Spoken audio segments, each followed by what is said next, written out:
मुंबई पालिका निवडणुकीत भाजप सर्वाधिक जागा लढणार असल्याची माहिती मिळतेय, तर दुसरीकडे ठाण्यामध्ये शिवसेना मोठा भाऊ म्हणून सर्वाधिक जागांवर दावा करणार आहे। तर काही पालिका युती म्हणून तर काही स्वबळावर लढणार असल्याची माहिती वरिष्ठ सूत्रांनी दिली आहे। मुंबई पालिका निवडणुकीत 150हून जास्त जागा लढल्यास महायुतीला फायदा होण्याची चिन्ह आहेत, तर ठाकरे बंधूंच्या युतीचा कोणताही परिणाम भाजपवर होणार नाही असं सर्वेचं निरीक्षण असल्याची माहिती सूत्रांनी दिली आहे। ठाकरे गट आणि मनसेच्या युतीबाबत आदित्य ठाकरेंनी एक सूचक वक्तव्य केलंय। महाराष्ट्राच्या हितासाठी सोबत येत असेल तर त्याचं स्वागतच आहे असं वक्तव्य आदित्य ठाकरेंनी केलं। आदित्य ठाकरेंच्या वक्तव्यावरून संजय शिरसाटांनी टोला लगावलाय। उद्या ओवेसी आणि अबू आझमींनाही सोबत घेणार का असा सवाल त्यांनी आदित्य ठाकरेंना केलाय। पालिका निवडणुकीच्या मुद्द्यावरून आता राष्ट्रवादीचे नेते धर्माराव बाबा आत्राम यांनी भाष्य केलंय। पक्ष जो निर्णय घ्यायचा ते घेतील, मात्र आमच्या जिल्ह्यामध्ये परिस्थिती वेगळी आहे, याचा विचार करून आम्हाला पुढे जावं लागेल असं म्हणत आत्राम यांनी स्वबळाचा नारा दिलाय। मी स्वबळाची तयारी केली आहे असं वक्तव्य आत्राम यांनी केलंय। सुधाकर बडगुजर यांची ठाकरेंच्या शिवसेनेतून हकालपट्टी करण्यात आली आहे। पक्षविरोधी कारवाई केल्यानं सुधाकर बडगुजर यांची हकालपट्टी केल्याची घोषणा करण्यात आली। भाजपचे आमदार राणा पाटील यांच्यावर खासदार ओमराजे निंबाळकर यांनी टीका केली आहे। 2 हाणा पण मंत्री म्हणा अशी गत राणा पाटलांची झाली आहे असं म्हणत हल्लाबोल केलाय। आगामी निवडणुकींच्या पार्श्वभूमीवर पुण्यात मनसे ऍक्टिव्ह मोडवर आली आहे। पुण्यातील शहर कार्यालयात मनसेच्या स्थानिक पदाधिकाऱ्यांनी बैठक पार पाडली असून मनसे सर्व जागांवर निवडणूक लढण्याची शक्यता आहे। निधी वाटपावरून अजित पवारांनी परखड मत व्यक्त केलंय। निधी वाटपाच्या फाईलवर मी एकटाच सही करत नाही, मुख्यमंत्री देवेंद्र फडणवीसही सही करतात असं विधान अजित पवारांनी केलंय। काही दिवसांपूर्वी विपश्यनेसाठी गेलेले माजी मंत्री धनंजय मुंडे धार्मिक विधींसाठी आता नाशिकच्या रामकुंडावर हजेरी लावतात। यावेळी ते धार्मिक कार्यक्रमासाठी नाशकात आल्याची माहिती मिळाली। शरद पवारांविषयी केलेल्या वादग्रस्त वक्तव्यातून भाजप नेते आमदार गोपीचंद पडळकर यांना दिलासा मिळालाय। बारामती न्यायालयानं पडळकरांची निर्दोष मुक्तता केली आहे। हिंगोलीत शरद पवारांना मोठा धक्का बसणार आहे। माजी जिल्हा परिषद उपाध्यक्षांसह नगरपंचायत अध्यक्ष आणि नगरसेवकांसह शेकडो कार्यकर्ते अजित पवारांच्या राष्ट्रवादीत प्रवेश करणार आहेत। येत्या 8 जूनला अजित पवारांच्या उपस्थितीत पक्षप्रवेश पार पडेल। प्रहार संघटनेचे अध्यक्ष बच्चू कडू 8 जून पासून अमरावतीच्या गुरुकुंज मोझरी येथे बेमुदत अन्नत्याग उपोषण करणार आहेत। शेतकऱ्याची संपूर्ण कर्जमाफी करण्यासह दिव्यांग आणि विधवा महिलांना 6000 मानधन मिळावं या मागणीसाठी बच्चू कडू उपोषण करणार आहेत। अतिवृष्टीबाधित शेतकऱ्यांना जुन्या निकषानुसार 3 हेक्टर ऐवजी 2 हेक्टर पर्यंतच मदत देण्याचा निर्णय सरकारने घेतलाय। दरम्यान एकनाथ शिंदेंनी ज्या पद्धतीने शेतकऱ्यांना मदत केली होती त्याच पद्धतीने नुकसानग्रस्त शेतकऱ्यांना मदत करावी अशी मागणी उबाठाचे खासदार ओमराजे निंबाळकरांनी केली आहे। आमदार सुरेश धस यांनी पोलीस अधिकारी सुपेकर यांच्यावर गंभीर आरोप केलाय। सुपेकरांनी जेलमधील आरोपींकडून 300 कोटी मागितल्याचा गंभीर आरोप सुरेश धस यांनी केलाय। सुरेश धस यांनी हगवणे कुटुंबावर हल्लाबोल केलाय। हगवणे बाहेर आले तर लोक त्यांना टोमॅटो आणि शेण मारतील, मात्र त्यानं काही होणार नाही। ते बाहेर आल्यावर त्यांच्यासाठी एक गाडी आणि कवट तयार ठेवा असं देखील थेट आवाहन त्यांनी जाहीर कार्यक्रमातून केलं। वैष्णवी हगवणे प्रकरणातील सहआरोपी निलेश चव्हाणच्या अडचणी वाढणार आहेत। वारजे पोलीस निलेश चव्हाणचा ताबा मागणार आहेत। तर पुण्यातील वारजे पोलीस स्टेशनमध्ये निलेश चव्हाण विरोधात आर्म्स ऍक्ट नुसार गुन्हा दाखल करण्यात आलाय। कसपटे कुटुंबियांना बंदुकीनं धमकावल्याच्या विरोधात पुण्यातील वारजे पोलीस स्टेशनमध्ये निलेश चव्हाण विरोधात गुन्हा दाखल करण्यात आला होता। हेरगिरीच्या संशयावरून कारागृहात असलेल्या सुनीताच्या अटकेसाठी कारगिल पोलीस नागपुरात दाखल झालेत। पोलीस सुनीताला अटक करून कारगिलला घेऊन जाणार आहेत, तर तिथे तिच्या हेरगिरीच्या संशयावरून चौकशी करण्यात येईल। छत्रपती संभाजीनगर मधील उद्योजक संतोष लड्डा यांच्या घरून चोरी केलेल्या सोन्याच्या दागिन्यांच्या पावत्या त्यांनी तब्बल 19 दिवसानंतर पोलिसांना सादर केल्यात। तर चोरी झालेलं सोनं आरोपी खोतकरनं नांदेड आणि अंबेजोगाई येथे विकलंय। या प्रकरणी पोलिसांचं पथक सोन्याच्या शोधासाठी रवाना झालंय। बुलढाणा जिल्ह्यातील नांदुरा ते जळगाव मार्गावरील रेल्वे फाटकावरील वाहतूक सुरळीत करण्यासाठी आम्ही नागरिकांच्या सुरक्षेच्या दृष्टीनं आवश्यक असलेला उड्डाणपूल आणि भुयारी मार्ग प्रकल्प अखेर मार्गी लागलाय। पुलाची निविदाही प्रकाशित झाली। पुण्यात एका नाटकाच्या प्रयोगादरम्यान अचानक एका प्रेक्षकाच्या कपड्यांमध्ये उंदीर शिरल्याचा किळसवाणा प्रकार यशवंत नाट्यगृहात घडलाय। दरम्यान या उंदरानं त्या व्यक्तीला नख मारल्यानं त्याला इंजेक्शनही घ्यायला लागलं।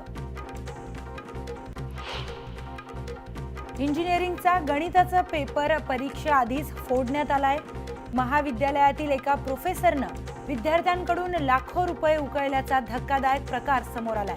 यानंतर पोलिसांनी या प्रोफेसरसह चौघांना बेड्या ठोकल्या।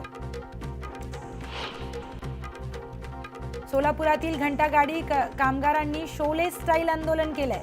पाण्याच्या टाकीवर चढत 15 ते 20 कामगारांनी आंदोलन केलं, तर वरिष्ठ अधिकाऱ्यांच्या त्रासासह पगार कमी देण्याचा जाब विचारल्यानंतर कामावरून काढायची धमकी दिल्याचा आरोपही या कामगारांनी केलाय। नानासाहेब देशमुख कृषी संजीवनी योजनेत जीएसटीची बनावट बिलं जोडून कोट्यावधीची फसवणुकीचा आरोप करण्यात आलाय।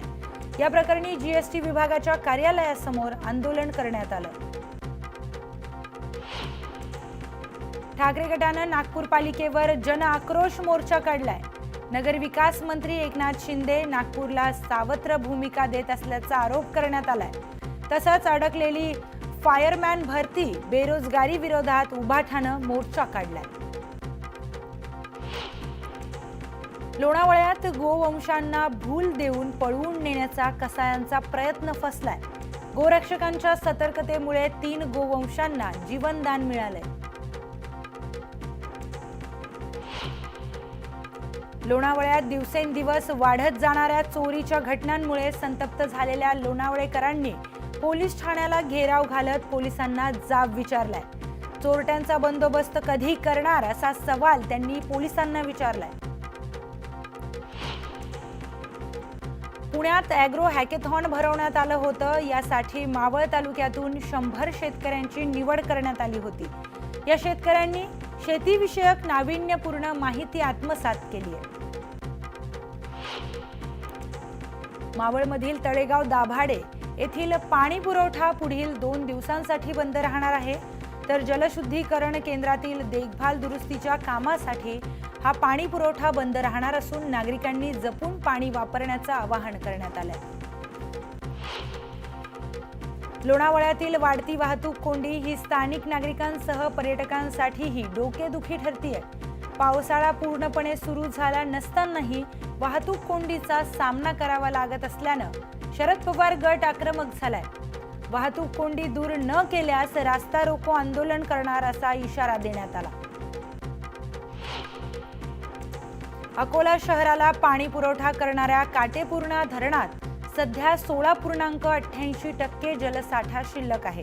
असं असतानाही नागरिकांना दररोज पाण्यासाठी संघर्ष करावा लागतोय। अनेक तांत्रिक कारणांमुळे पाणी पुरवठाही अनियमित झाल्यानं नागरिकांमध्ये असंतोषाचं वातावरण निर्माण झालंय।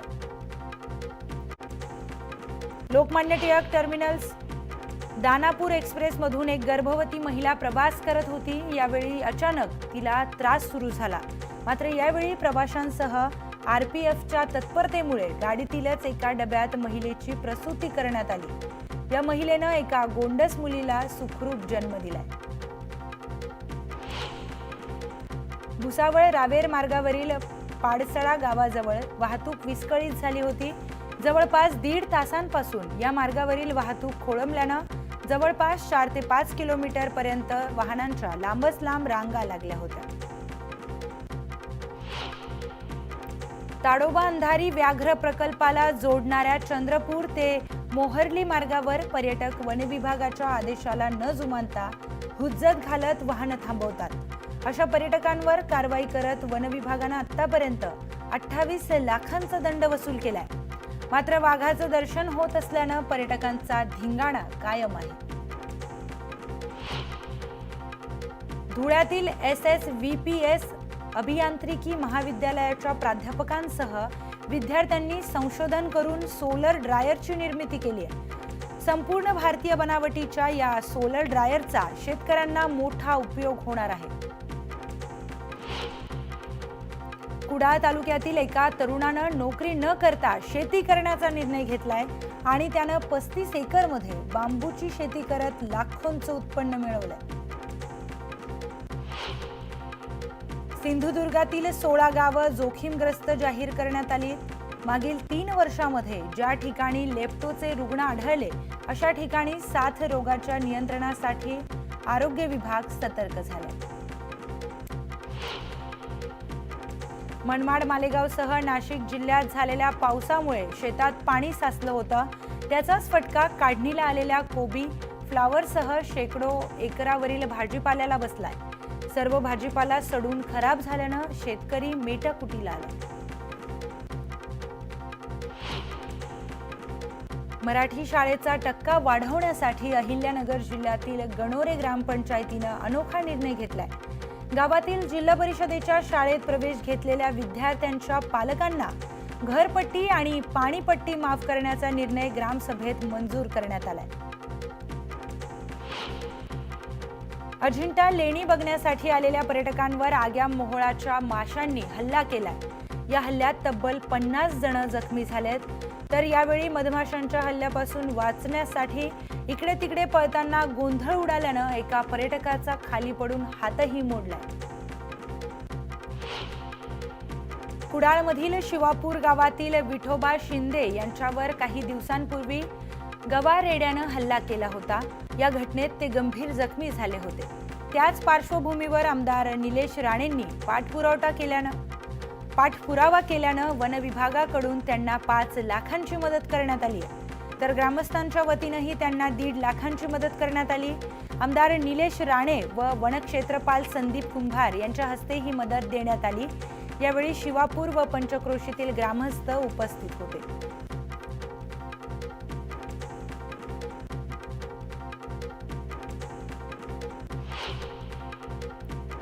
अमरावतीच्या मेळघाटमधील 11 गावात आजही 20 टँकरनं पाणी पुरवठा सुरू आहे। पिण्याच्या पाण्यासाठी टँकरवर मोठी गर्दी उसळून आली, तर घोटभर पाण्यासाठी नागरिकांनी तोबा गर्दी केली होती। यावेळी पाणी पुरवठा योजनेचं काम अर्धवट झाल्यानं नागरिकांनी संताप व्यक्त केला।